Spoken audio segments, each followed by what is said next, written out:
안녕하세요. 오랫동안 함께했던 주변에 좋은 사람들이 떠나가게 만드는 그런 나쁜 관계를 유지하는 패턴 두 가지에 대한 이야기를 해보려고 합니다. 좋은 관계를 망칠 수 있는 이 핵심을 갉아먹는 두 가지 요소. 친구 따라 강남 간다는 말의 뜻을 모르는 분들은 없으실 겁니다. 평소 주변인들과의 관계도 원만하고 사람의 가치를 무엇보다 소중하게 생각한다는 여러분. 그런데 어느 날부터 주변 사람들과의 관계가 불편하다고 하십니다. 특히나 가족 등 정서적 친밀감을 나누던 그런 사적 영역의 사람들과 관계가 소원해지면요. 너무 불편하고 짜증스럽고 답답함을 느끼게 됩니다. 꽤나 단단했던 관계였는데 어느 순간부터 대화도 겉돌고 꽂아놓은 보릿자루가 된 듯한 그런 기분에 서운함을 느끼게 되죠. 이때 이분들이 한결같이 하시는 얘기가 우리 참 잘 맞았는데 왜 이렇게 됐는지 모르겠다. 이렇게 서로 원망하는 사이가 될 줄은 상상도 못했다. 어떻게 하면 예전으로 돌아갈 수 있을까? 이익관계가 아닌 정서적 관계의 순수성을 유지하려면요. 도덕적, 윤리적 애매모호함에 대한 입장이 일치하도록 단호해질 필요가 있습니다. 관계를 갉아먹는 두 가지 요인, 그리고 그걸 피하기 위해서 할 수 있는 일이 무엇이 있을까요? 아마 그렇게 되기까지 첫 번째, 여러분과 아마 오랜 시간을 함께한 가족이나 지인의 경고를 간섭이나 잔소리로 흘려듣고 있지 않았는지 생각해 보아야 합니다. 여러분에게 애정을 가진 상대방이 여러분이 만나고 있는 특정한 사람이나 친구에 대해서 질문한 적은 없었나요? 왜 그 사람을 만나는지, 혹은 아직도 그 사람과 연락하고 지내는지, 그 친구는 뭐 하려고 만나는 거야? 물론 여러분들에게는 그 새로운 사람과 함께 해야 할 충분한 장점과 이유가 있을 겁니다. 그런데 가족이나 지인들에게 보여지는 건요, 여러분들이 보는 모습과는 달랐을 거예요.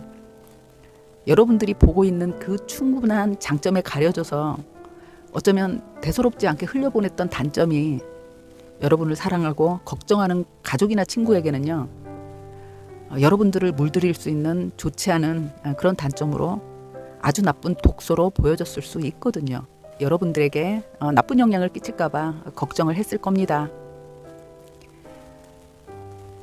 미국의 그 성적 행동 기록 보건소라는 곳이 있습니다. 이곳의 연구에 따르면요, 정서적으로 애정을 가진 상대의 인간관계에 대해서 사람들이 걱정을 할 때는요, 추상적이거나 지나치게 파트너를 통제하기 위해서 걱정을 하기보다는 현실적으로 어떤 확고한 판단 기준이 있거나 분명한 촉이 있을 때, 나름대로의 확고한 기반을 두고 있을 때 그런 걱정을 할 확률이 높다고 합니다.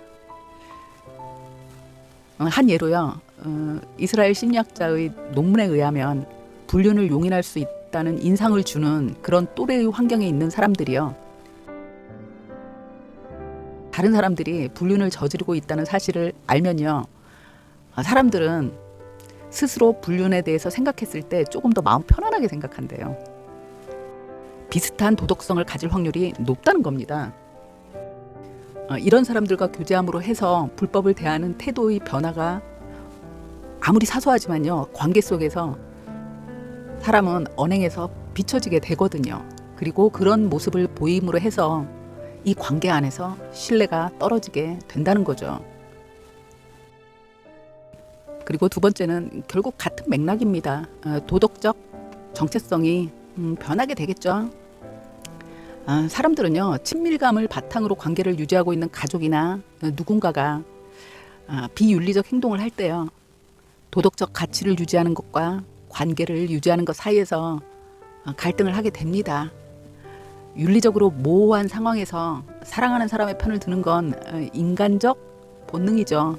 그런데 이게 장기적으로는 결국 정신건강에 나쁜 결과를 초래합니다.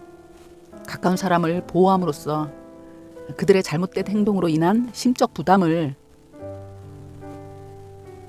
어느 정도 짊어지게 된다는 그런 연구 결과도 있거든요.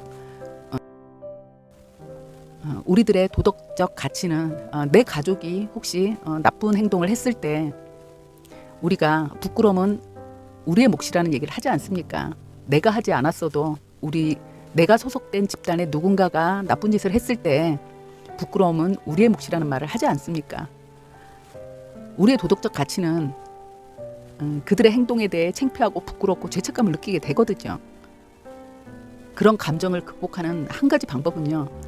여러분과 여러분의 파트너 그리고 소중한 사람들이 도덕적으로 적절하다고 생각하는 그러한 행동이 일치했을 때 좋은 관계가 유지가 되는 거겠죠.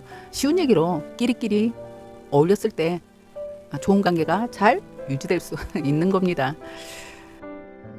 관계의 순수성을 보호하기 위해선 도덕적, 윤리적 모호성에 대한 입장이 완전하게 일치되도록 해야 한다는 것이죠. 부정행위나 부정행위에 대한 의견은 관계에 쐐기를 박을 수 있는 유일한 윤리적 입장인 건 아니긴 합니다. 그런데요, 우유에 독을 타면 우유도 마실 수 없습니다. 그래서 우유와 독은 같은 액체이지만 유통 자체를 따로 하는 것이거든요. 감사합니다. 구독과 좋아요도 각각 눌러주셔야 합니다. 감사합니다.